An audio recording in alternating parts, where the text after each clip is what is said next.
So David B, James Tate, Andre Spivey, a woman by the name Chantel Jenkins, Charles Prue, and Charles Prue. The Charles Prue. Yeah. Yeah, Charles Prue, Ken Cochran. They was all involved in helping the governor of the state of Michigan bankrupt the city of Detroit illegally. Okay? What they did was they wanted to steal our grandparents' pensions.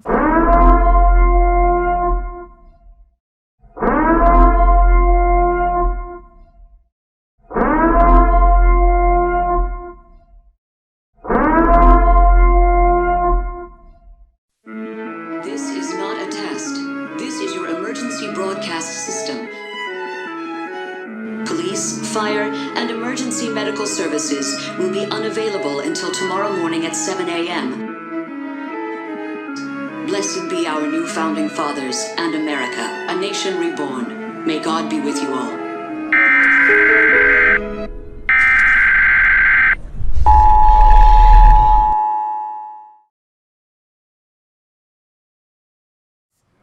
They did not want to pay them pensions because a pension is not like a 401k like we know. They had like literally pensions. Like they worked 30 years and they put this in a pension fund, which was billions and billions of dollars. And when they got old enough to get the money, they had to pay them out, and the city didn't want to pay them out. And so they contrived illegal bankruptcy to bankrupt the city of Detroit to get out of paying the debt to the pensioners. Oh. And then when they did that, they assessed the property taxes. So when the housing market crashed, like in the around about that wasn't that long ago. Right. Yeah.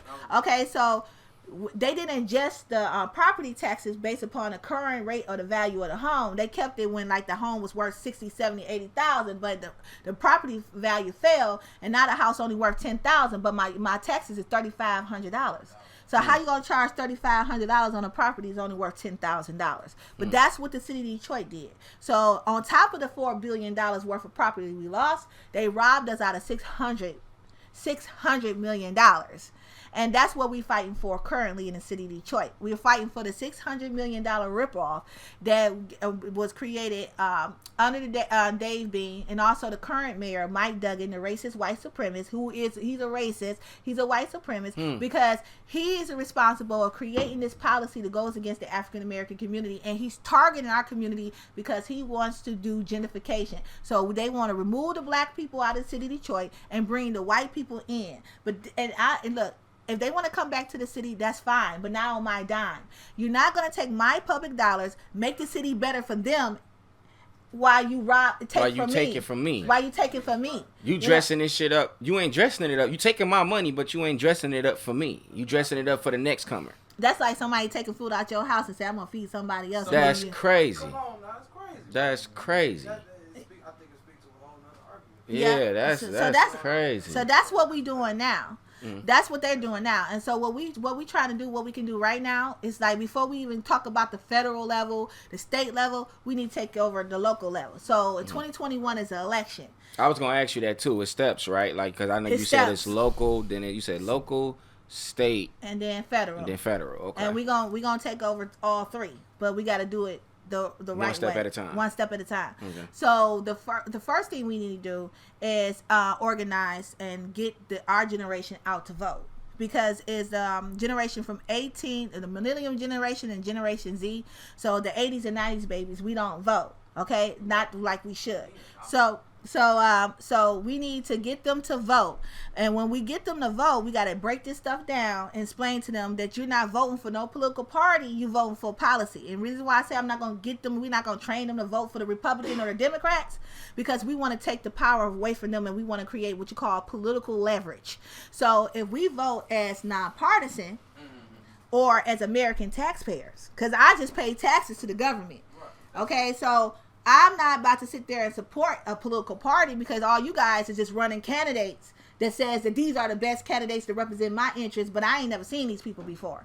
So all you doing is trying to make money and, in producing candidates. So what we're going to do, we're going to basically vote nonpartisan, or as American taxpayers, we're going to pick the people that we want to run for each office. So basically, we're going to do our own vetting. Like the political parties, what they do, they vet out candidates and say, these are the best candidates for the Democratic Party. These are the best candidates for the Republican Party. So why we can't do that? So why we can't say, well, look, y'all who all want to run for mayor of the city of Detroit? Well, we going to vet out, like, man, we going to hear you talk. We going to look at your record. We like, okay, we're not gonna vote for you. And we're gonna make our decision accordingly. Yeah, we're gonna vet them all out. We like, well, who want to run for District 1? Who want to run for District 2? Who want to run for District 3, 4, 5, 6, 7? We get them, we hear them, we talk, and if we don't like anybody, we like, okay, now it's you. Your time is up. We're going to get the petition. You only need 500 signatures, 500 valid signatures to be certified by the city clerk to be on the ballot. So we're going to get you to run, and we're going to push our candidate. So we're going to be like, no, this is our candidate. This is a person we can trust. We fund them. We got them to, and we got the signature for them. Now we put them up, and then you get this seat, and then they'll be serving our interests versus serving the Democratic Party or Republican Party interests. Now they serving our interests because we got you in. We got you in office, so we can take you out of office. So that's the goal. So in the process of doing that, we can actually start our own slate, and so. You say it again? Our own slate, our political slate. So basically... Hold on, before you get into that, okay. Let me make this clear. Listen, I did not forget that I'm a host. I didn't forget that. But like I said in the beginning, I'm a student right now. So if you don't really hear me speaking much, it's because as you should be doing, I'm sitting here and I'm learning. And I'm not saying you don't know anything. That's not what I'm saying. What I'm saying is the things that I don't know, I want to know. So I'm locking in to know. So don't do me, cuz. All right.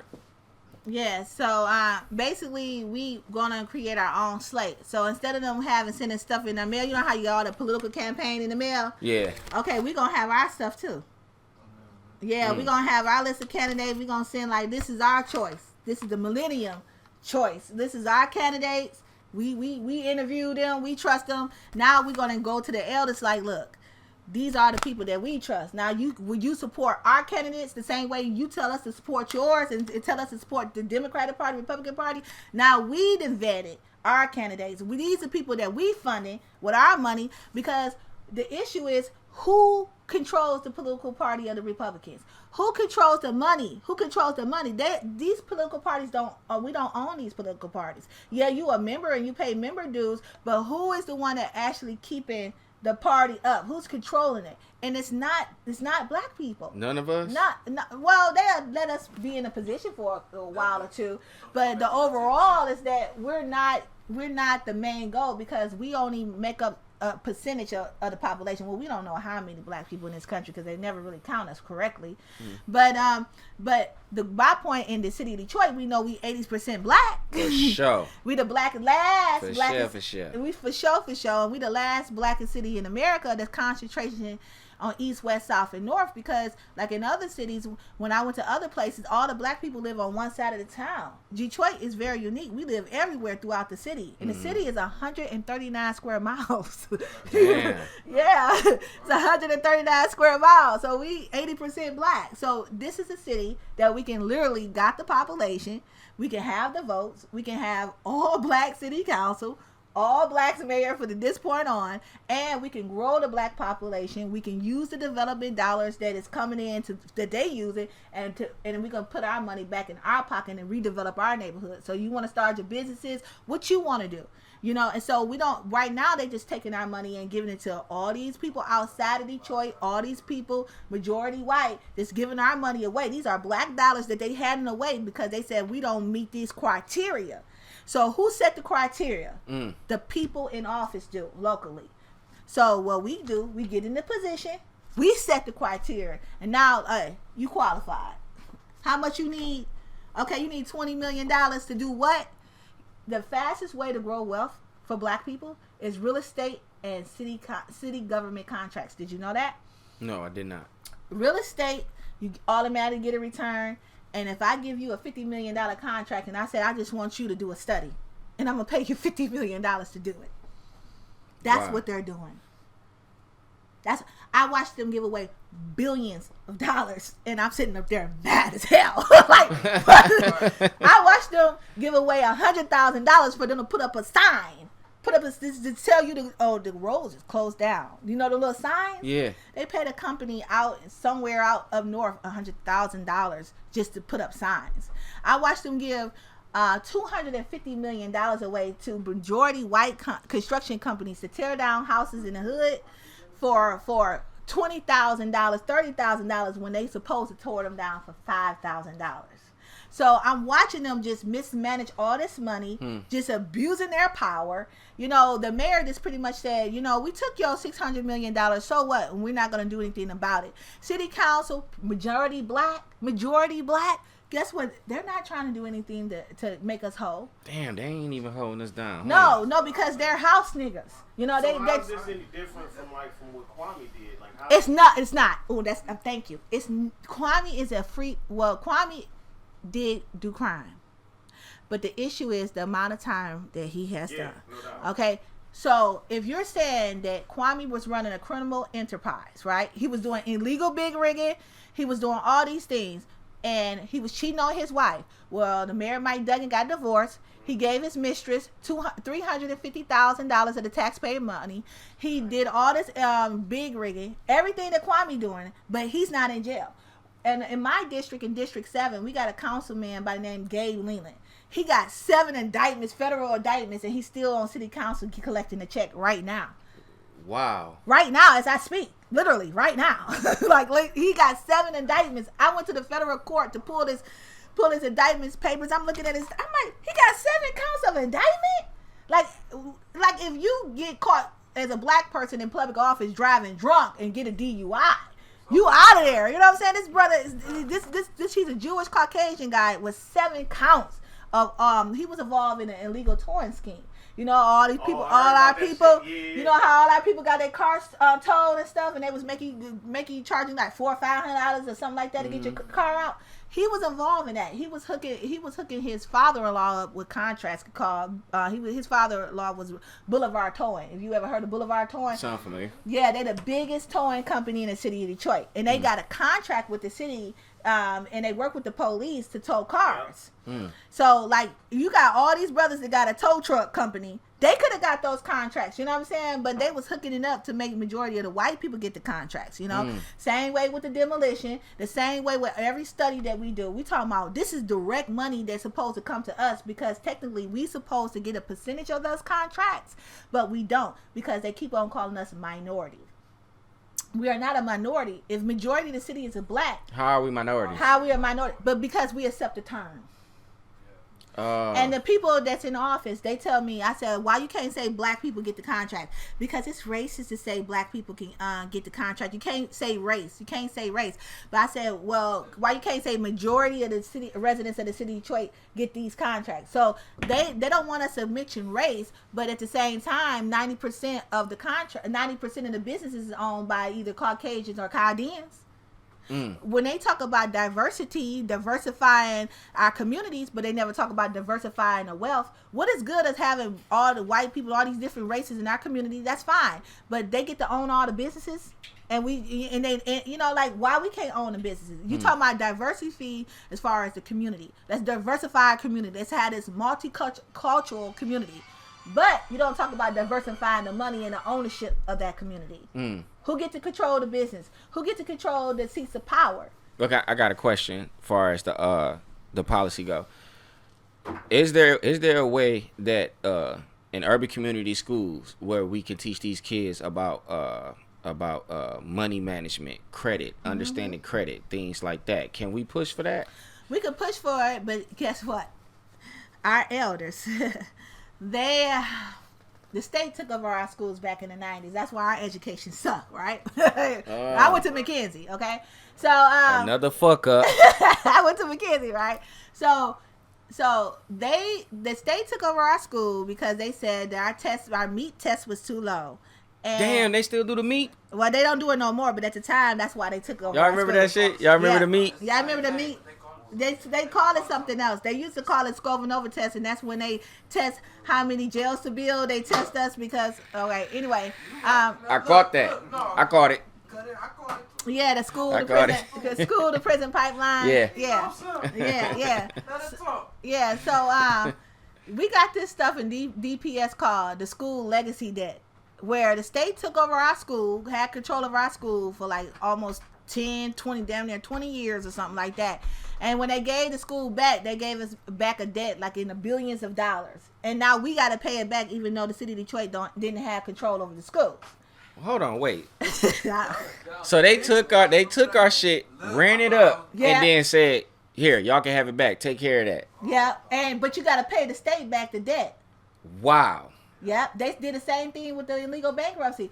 The city of Detroit, at the time they filed for bankruptcy, we was not late, not one payment on none of the debtors. We had financial distress. We was late making payments, but we did not miss not one payment.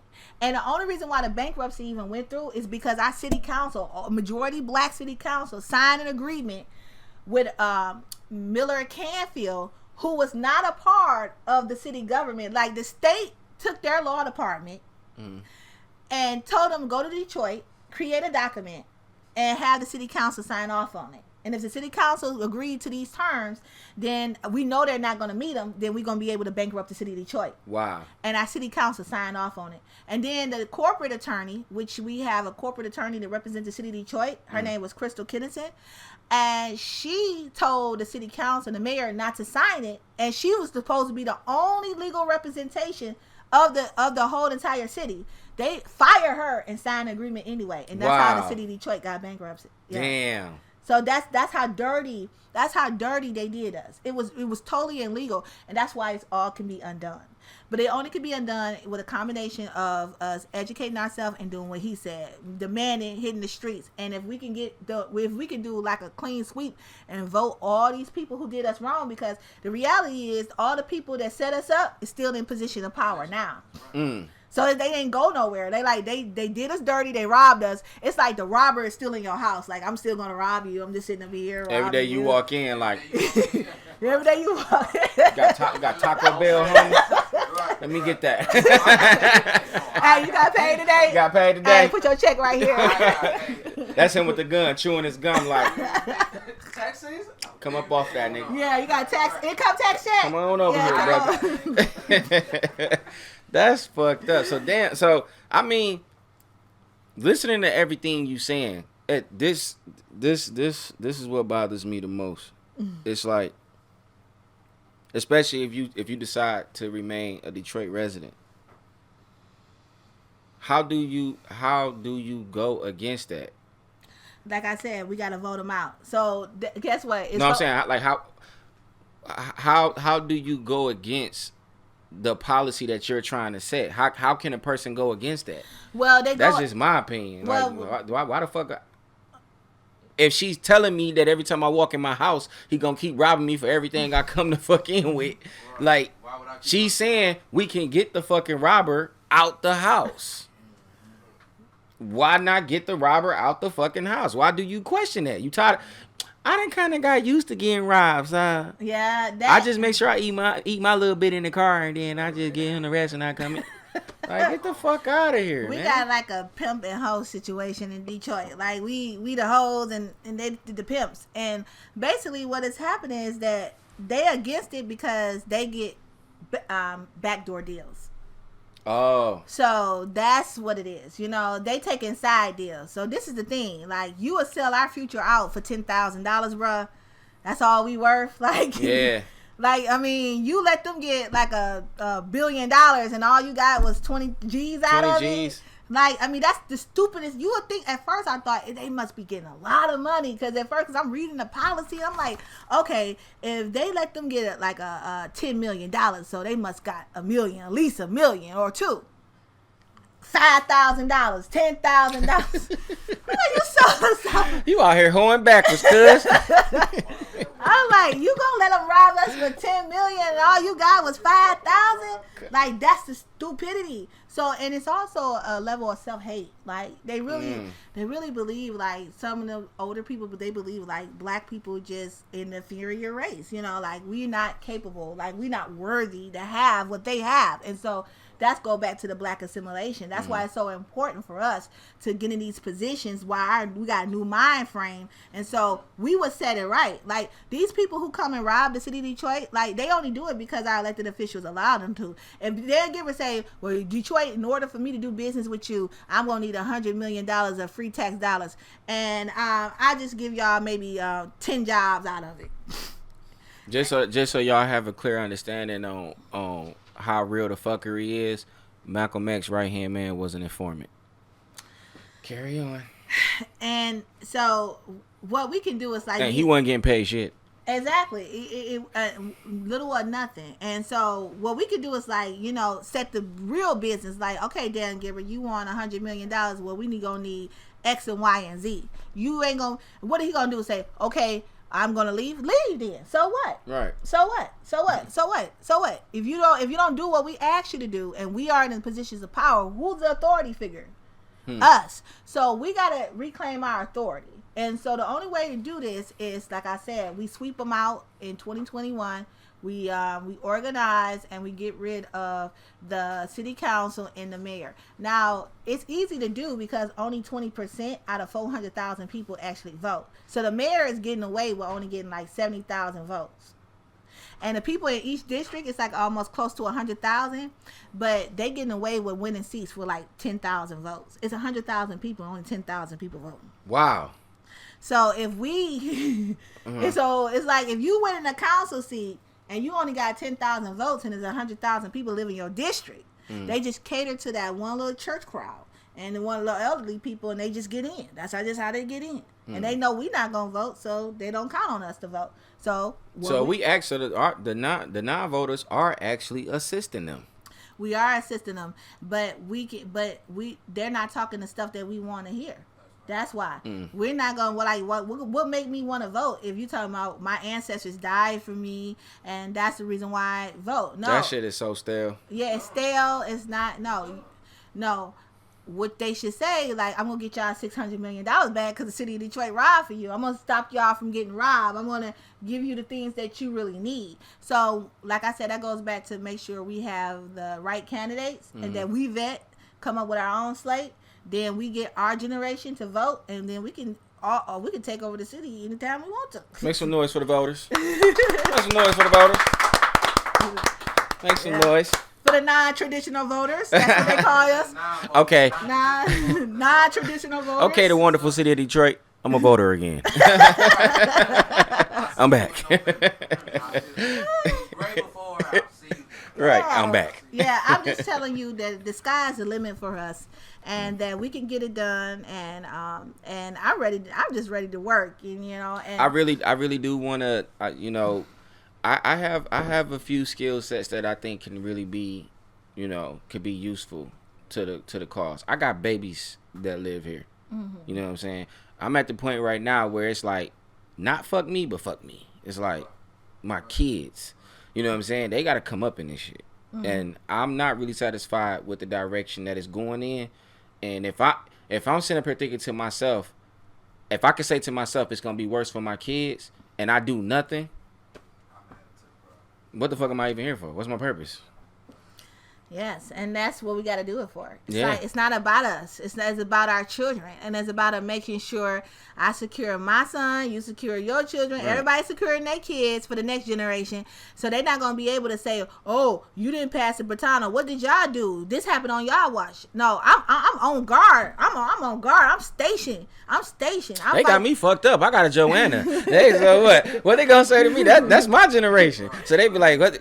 Joanna, what you got? What you got? I can pull her shit up. Look, Google this. Watch this. She did this." See, that's what I'm saying. That's dope. But we do got to be that for our baby. Yeah, and it takes all of us. We got to get out of the one person leadership. Like it's gonna be all of us. It's all of us or none of us. That's how it got to be. If everybody do a little, no one will have to do a lot. Yes. That's point blank. Period. Like. I don't know what. I don't mean to shift it because I feel like you kind of. I'm sold. I think it's safe to say that the viewers are sold too. If they not, I'll sell them. And so, like, I ain't stressing that. I'm going to push. I support that shit. I do want to get it because this is a major problem with me personally because I have a daughter. This human trafficking shit. I watched one of your lives and you was actually giving more details because like I knew about it.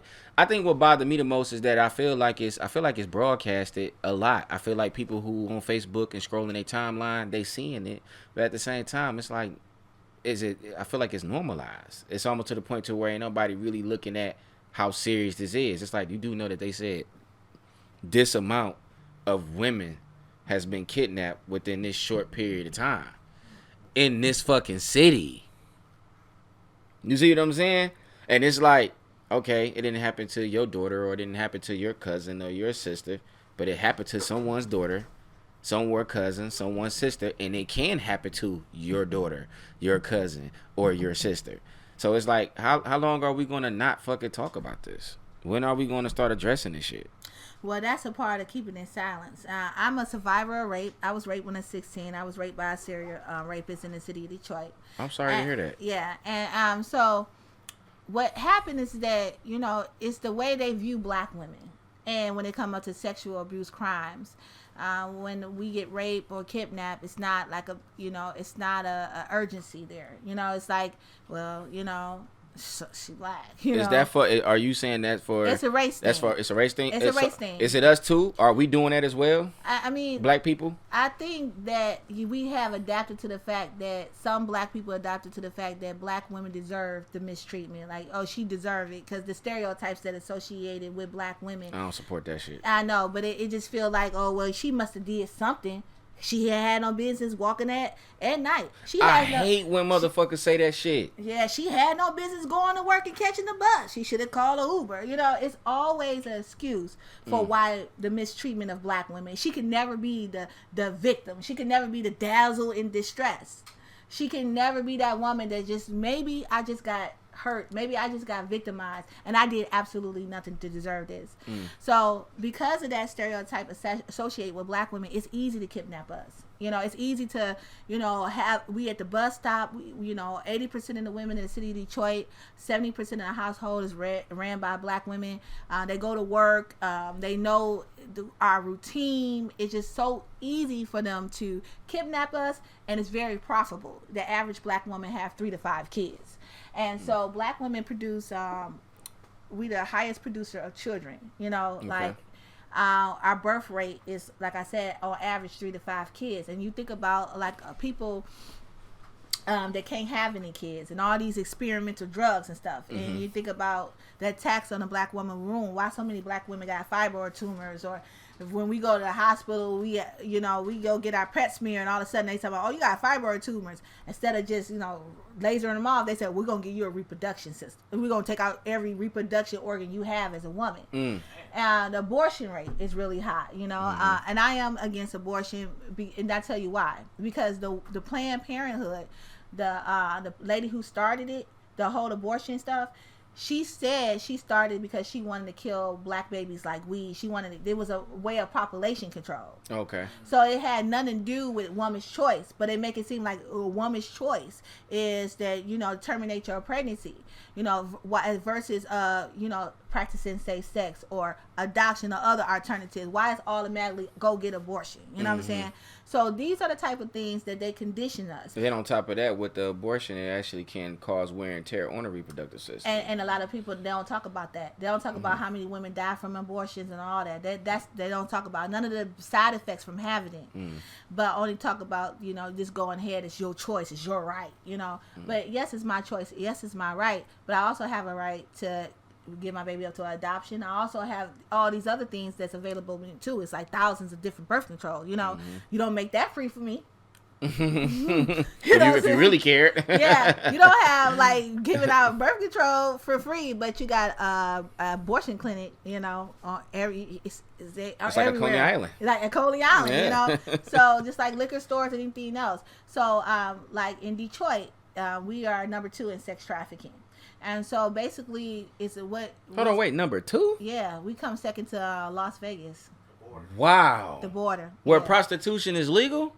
Mm-hmm. No, but here it's because of the border. The border. Okay. The border of Canada. Okay. And I tell people to stay away from the freeway. Like, you think about it, we got 94, 96.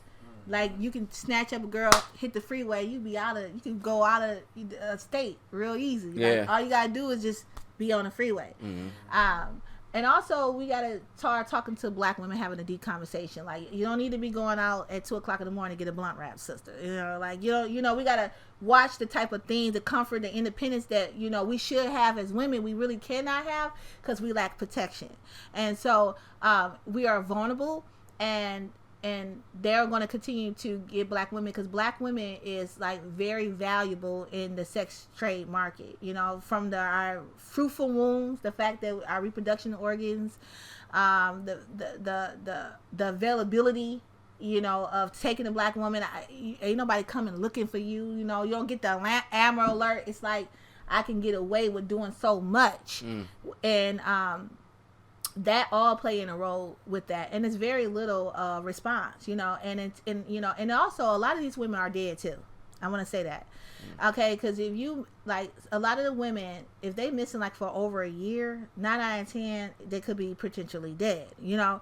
But if, as long as you missing and they don't got nobody, you know, they could just say, well, nobody, you know, you're not dead, Just gone. you just gone. And so there's over 753 missing people in the city of Detroit right now. Some of them have been found, but majority of them been black, and majority of them been black women and young girls. You know, the age group that they like to get is from 12 to 25. That seems like the age group, but I'm not saying if you over that age group you can't get snatched up. But that's the age group that they like to go. The younger the better. The mid-age. I do rape kits with Detroit Black Women's Council, where not rape kits, excuse me, survivor kits, where I give sisters mace. Actually, let me show you. Well, where is my purse? I got some of the stuff with me, but I give out like this. I give out these little mace. Okay. I also give out box cutters. Okay. Which I got one in the car. I give out box cutters, and I also give out this. Like, it's gonna make a really crazy noise, but it's called a personal alarm. And I get this one and this, and I give them a box cutter, and I put in a little kit, and I give it out to the women that's standing on the bus stops and stuff like that, and try to educate them on how easy it takes for them to get snatched, who they talk to. Like, a lot of us not paying attention. Like, you on your cell phone just talking, they got decoys at bus stops now. So while you up there talking, A decoy is like somebody who's actually observing and waiting for the opportunity. Yes, sir. And so while you up there talking on the phone, like, well, I'm gonna catch the Gratiot bus and I'm gonna get off at this, you know, this stop. They already got somebody at the next stop waiting on you. And the prices they selling. I heard on the street. Now the numbers varies, but they getting like $4,000 something a head or something like that, so to speak. That's what I heard. But it's a very profitable business. So it could range from $4,000 to $10,000 just kidnapping one child, one black woman. So if you want to make a couple dollars real quick, go snatch up a sister. And I heard that's around the range, $4,000 to $10,000 a head. So I also heard you mention that these people, these traffickers, are actually being assisted by people who's working in the medical field. Oh yes, you got some sisters that has really got desperate and selling medical information at the urgent cares or things of that nature, which I heard. So basically, like, they looking for women that don't have sexually transmitted diseases or things like that. You got a good heart. What's your CBC count? Your blood count, stuff like that. I mean, because you got to realize that they're also selling people for organs too. Like, if you a billionaire, why would I wait, you know, for a heart? You know, why would I wait for a kidney? You know, I can get it right now. And you poor, you black, and if you come up missing, ain't nobody really gonna be checking for you. Yeah, checking for you. And speaking of the organ thing, probably maybe about 7 years ago, 7 to 10 years ago, that warehouse that they busted over there on French Road that was behind the airport, Yeah. Do y'all remember the one that made the news when they busted the warehouse over by Davis Aerospace? Yeah, that's what I'm talking about. Yeah. Right there. When I was telling people about that shit though, they ain't know what I was talking about. I'm like, man, that shit was right over there by Davis Aerospace High School. Oh, that shit was crazy. Yeah. So do On the black market. do you believe? I think I heard you mention this too. You believe that prostitution can actually help bring that to? Yeah, I think minimum? prostitution should be legalized because you have women that are a part that's being sex trafficked in hotels to do these sexual things for these men. So like a $10, $20, screw, like they're just literally like running it like a business. But you also have women that actually like to perform these sexual favors for men or whatever they like to do that can actually be protected, actually get benefits, and actually can perform these sexual desires without, in a safe, comfortable environment and being protected. Yeah. So I think prostitution should be legal. I think sex workers they are workers, Yeah. they are workers, and it is a profession, and I think that, a lot of people don't look at it that way because they say, oh, it's immoral, but it's a lot of things immoral. Yeah, like that. Don't miss me with that shit. Yeah. Don't start. You know what I'm saying? Because even when it came to conversations like marriage and things like that, it's like, okay, you want to get married, that's fine, but don't start throwing the book out of me because you picking and choosing what the fuck you want to take from that book. If you ain't about to take the book as a whole, I ain't really trying to hear none of that shit. That's my whole attitude. But listen to what you saying. It kind of remind me of the movie. I forget which one it was, but the woman used to ride around and give the prostitute drug addicts clean needles. Things like that. She had to, because I think she actually used to be a drug addict herself in this movie. She used to be a drug addict herself. But she was like, she want them to be safe. And the reason why I bring that up, because I had a conversation with one of them guys that, if I sit up there and I tell him, like, yo, this what happened to old girl. And they'd be like you said, well, she shouldn't be out here like that. Or this, that, and the third. And I'm like, man, I don't give a fuck what she do. She don't deserve to be treated like that. If she a hoe, that don't give you the right to beat her. That don't give you the right to rape her. That don't give you the right to mistreat her. I don't give a fuck what she do. That's a human being at the end of the day. You know what I'm saying? That shit never been funny to me. Like a person cracking jokes like, yeah, it was a drug addict up in the store. I slapped the nigga up under the table. It's like, that's not for what? Yeah, you ain't gonna get no points for that because more than likely he went in the condition to fight back, nigga. Who get praised for slapping somebody who can't slap you back? You ain't gonna slap none of these real people that you see what I'm you. saying? Yeah. And, and that goes back to, like I said, brother, that goes back to how they view women in society and how they especially view black women, because we supposed to be at the lowest level of a woman. So I got a real fucking problem with that. Yeah, but that's a tradition of America. Black women was bought and sold as just like black men, and we were a lot of times used for sexual favors and any sexual perversion you could think of. Anything, bed warmers, anything that you could think of that they wanted to do sexually on a black woman for hundreds and hundreds of years, they was able to do it. And also our babies was for sale. When black women was having 20 kids for the slave master, it's okay. But you look down upon her because she got 6. It's hard. It's very hard. It's very hard. It's very difficult to have that conversation with the majority of the people because they're not willing to go back that far yet. And still, if I tell them, like, if you look at today's behavior, whether you talk about injustice or you talk about rape and shit like that, it's like, yo, who was doing that shit to who? Where does that come from? They don't believe it could run back that far. So I was like, yo, they have buck farms, my guy. Yeah. Where these white men was taking you to a farm and fucking you in the ass in groups. Yeah. We sitting up there trying to be next to our black women, protect our woman because master could possibly come inside the motherfucking farm and take our woman or fuck our wife right there in our face. You know what type of trauma that is? So is that the devil's advocate thing to the reason why the white women are so crazy about the black men? Because they know or knew what their husbands was doing and they desired. No, I'll tell you what it is, because back then the master wife was raping the black man. Yeah, and they was going in there fucking the men because they had the mandingos. They liked that dick. Yeah. But if they fucked around and got caught, They yelling rape because they knew like the husband, the master couldn't walk around and say, yeah, one of my niggers had my wife. Right. He'll be the laughing stock of the whole community. What he gonna do is say, he lost his mind, ran in the house, raped my wife, and she gon' back it. Because if she admit that she had sex with the nigga, she's less than. And enjoyed it. But she not about to admit none of that. So when we talking about the actions and the traumas and the mental ailments that we deal with, even if when you talk about freedom, you can't free us and not give us therapy. You know what the fuck you did to us? Do you have any idea what the fuck you did to us, dog? You used to use our babies as bait for alligators, my guy. You used to play a sport where you used to bury our kids in the dirt and punt their heads. See, when you get to talking about all that shit, you know what I'm saying? Don't nobody want to talk about that, but it's like, look at your behavior today.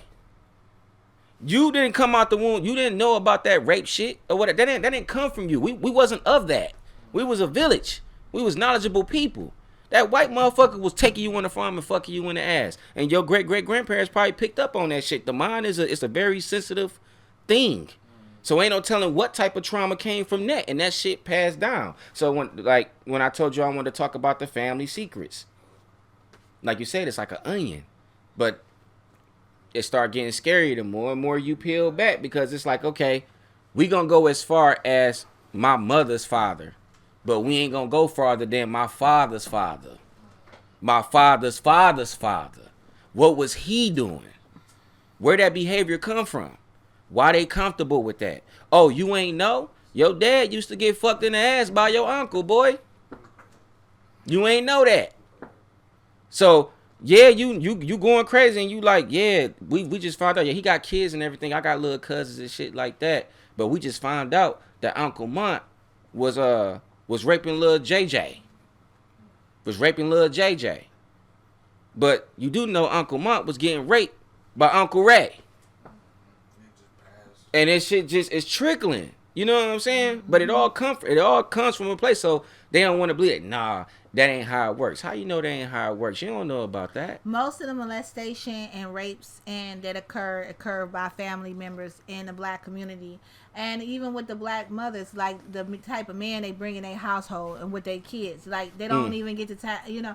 So many girls that call me with the Detroit Black Women's Council, they been molested by their mother's boyfriend. It's like an epidemic or something. I'm like, you know, I don't know what would make a mother don't believe her daughter. You know what I'm saying? If you know, I don't understand why they choose the men over their daughters, but that is a big problem that we really need to address. And that has to deal with the loneliness and that black women have. Like what standards do we have where we think it's okay for a man that sleeping with us to go in our daughter's room and have sex with not just our daughters, also our son too, and they don't feel comfortable.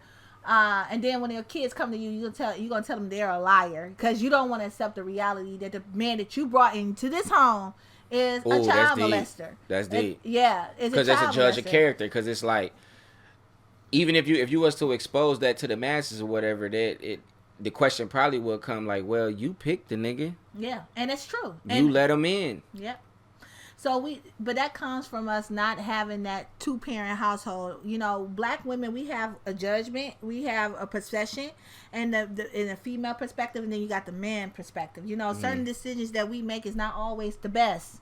And that's okay. Certain decisions that a man make is not always the best. But if we come together and make decisions, the balance, then we're going to make a couple of decisions. Like, I might thought that I was okay. But a man like, you know, that can lead up to this. You know, that's why I say y'all can't really govern, though. Because y'all so emotional. Y'all be pushing that button for some dumb shit. It be like, that. Hold on, wait. That nigga said what? Push the goddamn button. I challenge. I give you women are emotion, but what about man ego?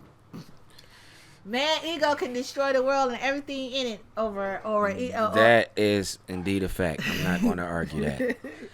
So it's kind of balanced out. Like I said, you can say we emotional, and you can say a man egotistical, and his ego will take up everything in the room, you know, and it's all about him. Because majority of the destruction is caused by man. and it also caused by man ego. It's his ego and his thirst for power and control. You know, so it's a balance, like you said, and we can't exclude each other. We need each other. We need each other, and it's a balance in life. You know what I'm saying? So we gotta work together and try to repair this damage. And I believe we can do it. I know we can do it, and we are already in the process of doing it. We just gotta stop listening to the haters and start just continue to move forward, but in more structure and understanding like what moves are we making. And kind of relax on this gay shit. Well, I'm elected official. I'm not. Hold on, wait. Listen, I'm not. Now, this is a situation where I ain't trying to ruffle no feathers. Yeah. Usually, I don't give a fuck, but I don't have no intentions on ruffling no feathers. When I say relax on the gay shit, that's not me saying that I'm against, like, I got something against gays. I'm looking at it from the perspective of 2 men can't create, 2 women can't create. Now, I mean, on the other side of things, it's like, yeah, they can adopt. You know, they can adopt. I guess, you know what? I guess I'll take that back in that case then, because it's like, well, at least a baby can still be cared for and raised. But I don't know. You know what? I don't really know. I don't really know what I think about that. Yeah. I'm gonna kind of shut the fuck up on that. Okay, well, you know, it's fair topic. You know, I am a heterosexual black woman. You know what I'm saying? I'm all man. You know what I'm saying? But I don't judge anybody's personal lifestyles, who they choose to sleep with. Right. Because you can be sleeping with a man and make some bad decisions. And like I said, we just talk about, you know, people who are claiming to be heterosexual raping children. You know what I'm saying? Yeah. So at the end of the day, when it comes up to homosexuality, I think it's everybody's right to have it. But I think the idea of what you getting at, it seems like it's being pushed.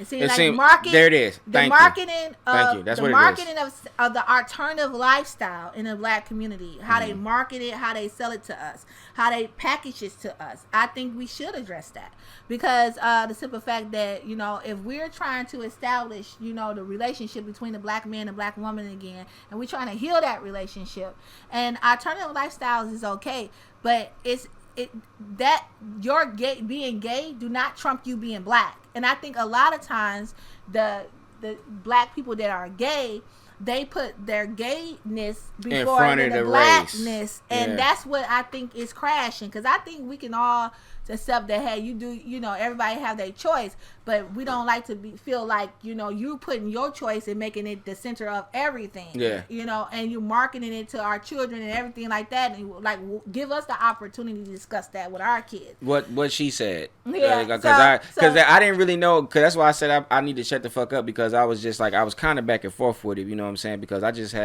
recently had a guest who's a gay male, you know what I'm saying? Yeah. And he was very transparent, very brave, and a respectful dude. And you know what I'm saying? He cool or whatever. So it's not a thing. I'm not trying to shit, but I know it's so sensitive that it could come off like that. You know what I'm saying? Yeah, but that's not the case. But it's what you said. It's like a kid, not even with the whole heterosexual thing. It's just like sexuality shouldn't be pushed on a kid who ain't even old enough to even gay or straight. Fully comprehend it's like our society is over sexualized. Yeah. It's just period. Everything we hear is about sex. And you know, if you wanted to sell toothpaste, it's like, you know, let's brush our teeth. Oh my God, you know. Feel the freshness.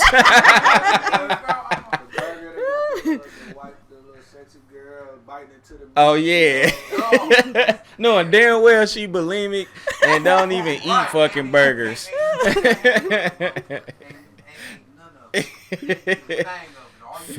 Feel the freshness.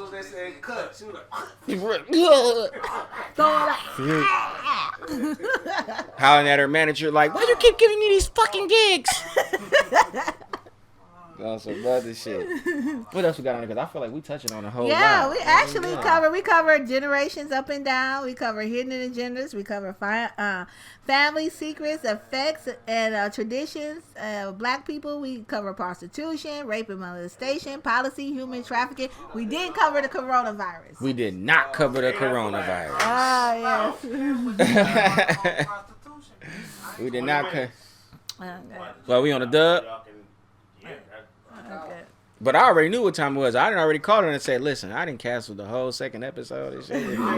We gotta go. So, we'll do it in 15. What do... Yeah, what do we how we feeling about this whole coronavirus situation? Well, first of all, I think we should take it serious.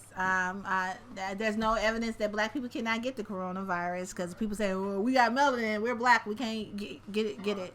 That's totally false.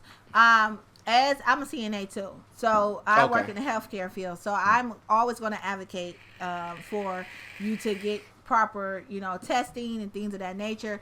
But the honesty about the virus is that it's coming from the influenza virus, and also only a 15% death total people, like 15% death total. And that's usually between the ages of 65 and older, Okay, because so, they immune. But based on what I'm told, their immune system is not really it's not strong enough to really do what it need to do to fight against it. Yeah, the older you get, the lower your immune system operates. The same way with a baby. It takes time for their immune system to get it established the same way when you get older. Right. The old folks say twice a baby, once an adult. Twice a baby, once an adult. So I just recommend that people wash their hands and do the things you always used to do, but just wash your hands and be mindful where you put your things at. Be mindful of doorknobs and the things that you're touching, and basically just keep washing your hands. Well, let me tell you how dumb I am. I've been washing my hands a whole lot, so much so my fucking skin is splitting. Yeah, I see that. My shit is splitting up. Well, maybe you should start putting on gloves when you go outside.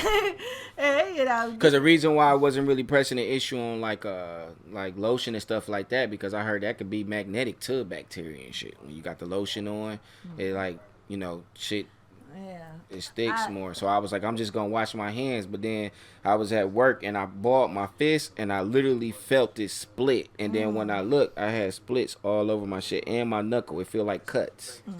Like that shit is crazy. Am I tripping? No, you ain't tripping, but I think that we all need to relax. I think that I want to get into the conspiracy theories. You're going to see a lot of people say, oh, there's a government, all this stuff. I'm not going to get into the conspiracy theories. I know that disease is real because I didn't treat people with all kind of different diseases. I know they're real. But what I am saying is that we just need to take the proper precaution, and we fought to get the water back on for the city of Detroit, because how you talk about coronavirus and people washing their hands and 100,000 people ain't got no water on in the city of Detroit. Oh, y'all fought for that? Yeah, we fought to get the water turned back on, so they're getting the water turned back on, but it's only temporary. We wanted it to be a permanent thing because we feel that water is a human right. Right. So it's not like the cable bill. You know what I'm saying? Right. It's like you can go without cable, but you can't go without water.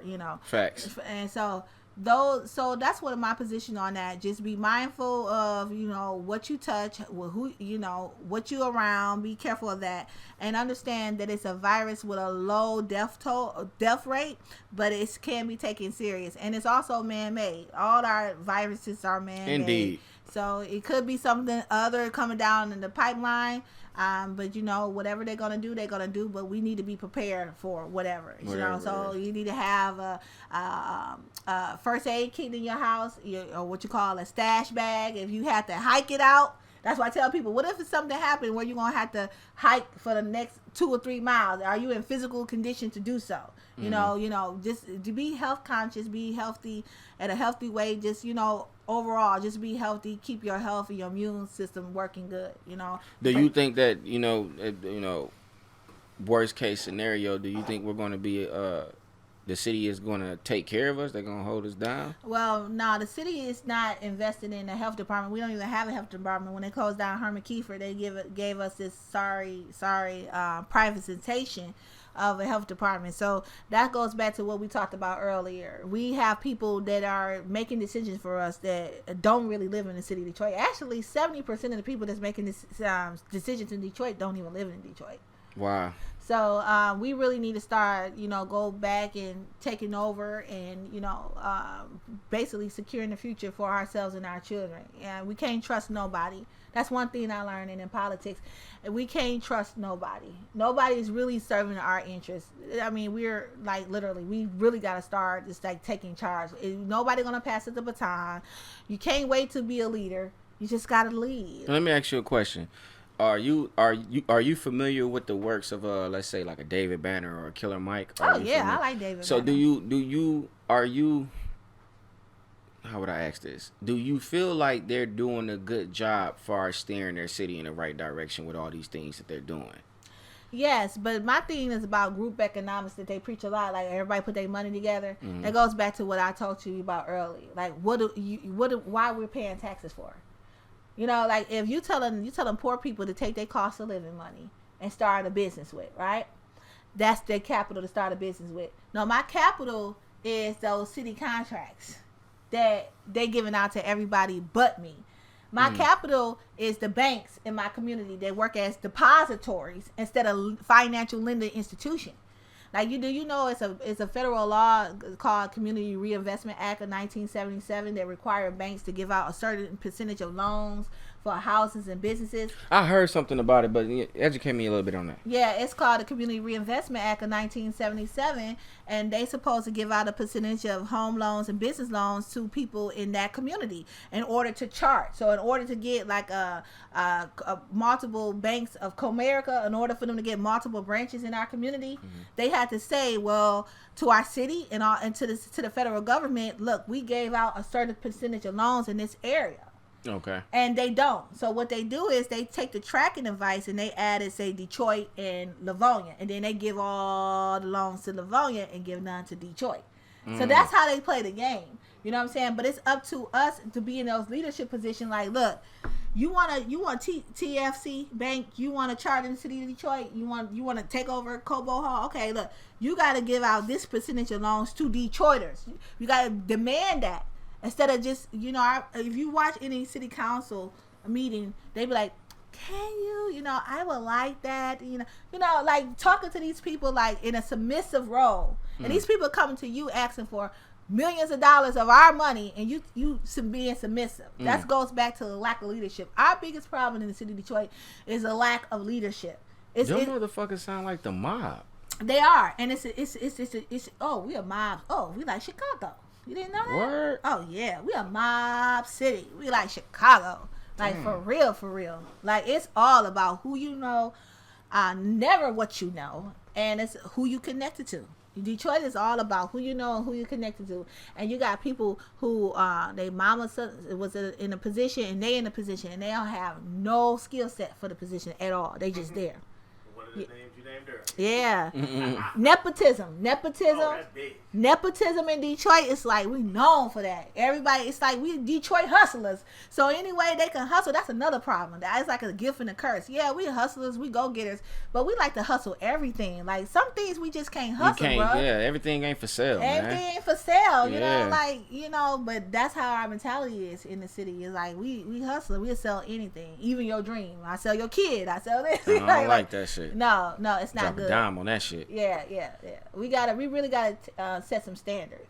Well, I really want more details about. I'm trying to make sure it's a policy, right? It's a policy, but it's also like a you said a party. A political party. Create our own political party. To create our own political party, what it would take for us to do so, and also. Outside of just that, just when we vote and we organize, we don't vote for any political party. We vote as nonpartisan, which means we not supporting political party. We supporting a candidate of our choice that represent our values that we select. So you always have that option on the ballot to say nonpartisan. And I think once they start seeing hundreds of thousands of people in Detroit do that, they're like, oh my God, Democrats are like, oh my God, well maybe we should start talking and creating policy for them. It's called political leverage. Right. But if I know no matter what I do, you're going to vote for me. You're going to vote for me. I ain't really got to put forth no effort towards shit. Exactly. You got to make them work for the vote. Yeah. But it get deeper than just the policies, though. It's like even after they put policies forward, they can campaign all they want. If it's not fulfilled, then what? You see what I'm saying? I can tell you what I'm gonna do, just to get in there. But so it's like, who's overseeing them to make sure? You supposed to. The voter's supposed to. Don't do that. See, so they do that to Joanna Underwood. They just pick and choose who they do it to. Oh wow! I get constituents calling me right now. I probably gonna get some constituents calling me right now because of this interview. I get the worst oversight from the public. Everything I do is scrutinized. Everything. So they pick and choose who they do it to. And they feel comfortable with me because I was I got 60,000 votes citywide. You know what I'm saying? I knocked 100,000 doors in my campaign. I didn't get no funding, no corporate money. I basically took $500 and got 60,000 votes. Okay, that's like unheard of, you know. Right. So because I didn't do You gotta make sure that's highlighted. Yeah, because I didn't do, you know, the traditional. You know, hold on one second. Clap for that shit. Thank you. Straight up. Thank you. Straight the Thank fuck you. up. Thank you. Because I didn't go to the unions or go to the Christian Baptist preachers, churches, and nothing like that. I just got it from people like you that I told them what I wanted to do, and they put me in office. That becomes a threat to them, because now I'm not just running my mouth. Okay, I can show you I can organize, I can campaign, and I can get votes. Now I'm a threat. You know, so now I'm going to teach you how to do the same thing. And then when we all get together doing it, then that's how we establish the power and the political leverage. And then once we do that, like I'm on a board with 9 other people. Yeah, all the stuff that I want to do, it got to go to the table. It got to get votes. But guess what? I helped get myself elected and 3 other people elected. One of the person turned their back on me, did exactly what he said. So now I gotta fight with the person I like literally help you get votes. I literally got you in this position, and you turn your back on me. So now I'm telling the voters, like, y'all gotta recall her. Y'all gotta hold her accountable. But once they get in, like he said, then you know who's gonna hold them accountable. But what we gonna do? That's why I say it gotta be a 2-part thing. We gotta educate the people. And so when we mess up, like when they tell me, they threaten me all the time. We voted for you. We expect you to do this. So just take that same kind of attitude and place it with all politicians, not the ones you just feel comfortable and reach out to. You know. So I think that we just had to change the whole. I call it a political revolution in the conscious, in the mind. So we could do it though. But yeah, I believe. What we working with? No, we gotta end it. Let's end this shit. Okay. I don't wanna. I mean, let's finish with cards. That's good. I mean, it's up to her. Yeah. We can end it, or you want to go on, because it's either way with me. Don't matter. Just do it. You got some more stuff you want to talk about? No, I mean we cover everything on the list. We cover everything on the list? We cover everything on the list. Cause shit, I was can come all back. in. I can come back. It's okay. okay. Yeah, because I was in the bag. You know what I mean? It's not the last time I'm gonna be here, bro. It's okay. It's cool. I come back. You know what? I don't even really want no closing. Listen, she gonna put this shit together, and we fucking with it. Like, we own it. You heard what she said. It makes sense. It's black and white. Don't try to create no gray area. Like, all facts, the back it and all that shit. We rocking with it. I ain't got no special closing. I'm fucking blown away. I don't know. My brain is like, my shit feel like it's swelling. We gone, man. But fuck it though.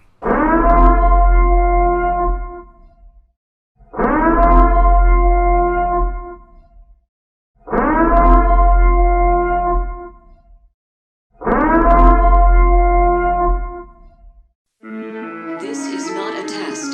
This is your emergency broadcast system. Police, fire, and emergency medical services will be unavailable until tomorrow morning at 7 a.m. Blessed be our new founding fathers and America, a nation reborn. May God be with you all.